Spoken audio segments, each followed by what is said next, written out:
ここからは被災地に関する情報を紹介します。仏壇の無償提供です。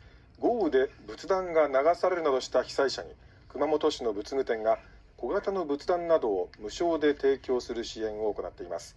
問い合わせは人吉市シルバー人材センターまで。電話番号は0966-24-4681で、平日の午前8時半から午後5時15分まで受け付けています。次です。